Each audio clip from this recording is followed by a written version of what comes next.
Primeira leitura. A leitura de hoje é tirada do livro do Gênesis, capítulo 2, dos versículos 7 ao 9 e depois capítulo 3, dos versículos 1 ao 7. O Senhor formou o homem do pó da terra, soprou-lhe nas narinas o sopro da vida, e o homem tornou-se um ser vivente. Depois, o Senhor Deus plantou um jardim em Éden, ao oriente, e ali pôs o homem que havia formado. E o Senhor Deus fez brotar da terra toda sorte de árvores de aspecto atraente e de fruto saboroso ao paladar. A árvore da vida no meio do jardim e a árvore do conhecimento do bem e do mal. A serpente era o mais astuto de todos os animais dos campos que o Senhor Deus tinha feito.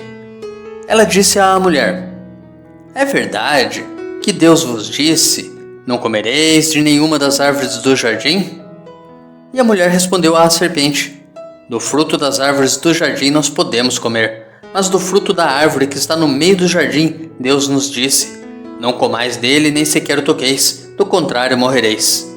A serpente disse à mulher: "Não, vós não morrereis, mas Deus sabe que no dia em que dele comerdes, vossos olhos se abrirão, e vós sereis como Deus, conhecendo o bem e o mal." A mulher viu que seria bom comer da árvore, pois era atraente para os olhos e desejável para se alcançar conhecimento. E colheu um fruto, comeu e deu também ao marido, que estava com ela, e ele comeu. Então os olhos dos dois se abriram, e vendo que estavam nus, teceram tangas para si com folhas de figueira. Nos preparemos para a reflexão da palavra, rezando juntos o Salmo responsorial, retirado do Salmo 50. Piedade, ó Senhor, tende piedade, pois pecamos contra vós. Tende piedade, ó meu Deus, misericórdia, na imensidão de vosso amor purificai-me. Lavai-me todo inteiro do pecado e apagai completamente a minha culpa. Eu reconheço toda a minha iniquidade, o meu pecado está sempre à minha frente. Foi contra vós, só contra vós que eu pequei, e pratiquei o que é mal aos vossos olhos. Criai em mim um coração que seja puro, dai-me de novo um espírito decidido. Ó Senhor, não me afasteis de vossa face, nem retireis de mim o vosso Santo Espírito. Dai-me de novo a alegria de ser salvo, e confirmai-me com espírito generoso. Abri meus lábios, ó Senhor, para cantar, e minha boca anunciará vosso louvor. Segunda leitura. A leitura de hoje é tirada da carta de São Paulo aos Romanos, capítulo 5, dos versículos 12 ao 19.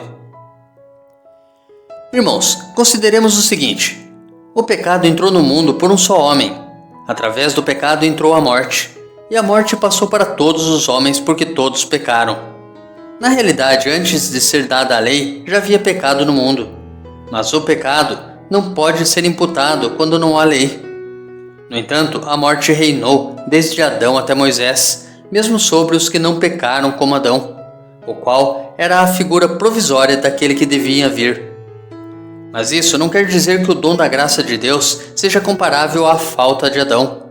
A transgressão de um só levou a multidão humana à morte, mas foi de modo bem superior que a graça de Deus, ou seja, o dom gratuito concedido através de um só homem, Jesus Cristo, se derramou em abundância sobre nós.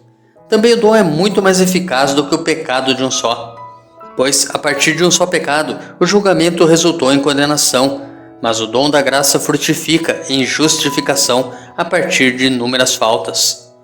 Por um só homem, pela falta de um só homem, a morte começou a reinar, muito mais reinarão na vida, pela mediação de um só, Jesus Cristo, os que recebem o dom gratuito e superabundante da justiça. Como a falta de um só acarretou condenação para todos os homens, assim o ato de justiça de um só trouxe para todos os homens a justificação que dá a vida. Com efeito, como pela desobediência de um só homem a humanidade toda foi estabelecida numa situação de pecado, assim também pela obediência de um só, toda a humanidade passará para uma situação de justiça. Evangelho.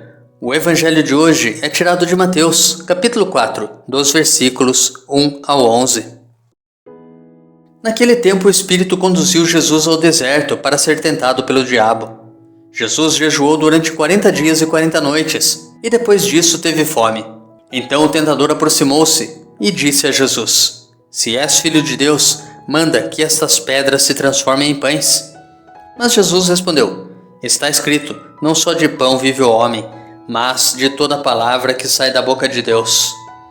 Então o diabo levou Jesus à cidade santa, colocou-o sobre a parte mais alta do templo e lhe disse: Se és filho de Deus, lança-te daqui, abaixo, porque está escrito: Deus dará ordem aos seus anjos a teu respeito, e eles te levarão nas mãos para que não tropeces em alguma pedra. Jesus lhe respondeu: Também está escrito: Não tentarás o Senhor teu Deus. Novamente o diabo levou Jesus para um monte muito alto, mostrou-lhe todos os reinos do mundo e sua glória, e lhe disse: Eu te darei tudo isso, se te ajoelhares diante de mim para me adorar. Jesus lhe disse: Vai-te embora, Satanás, porque está escrito: Adorarás ao Senhor teu Deus, e somente a Ele prestarás culto. Então o diabo o deixou, e os anjos se aproximaram e serviram a Jesus. Reflexão.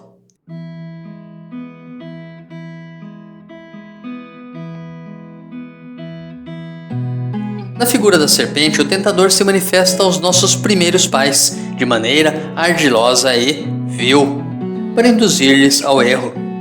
Invertendo o mandamento apresentado por Deus, que tinha como finalidade preservar a vida e a integridade espiritual, a serpente sugere que Deus é um ser invejoso e assegura que, caso comessem do fruto proibido, o homem e a mulher seriam como Deus.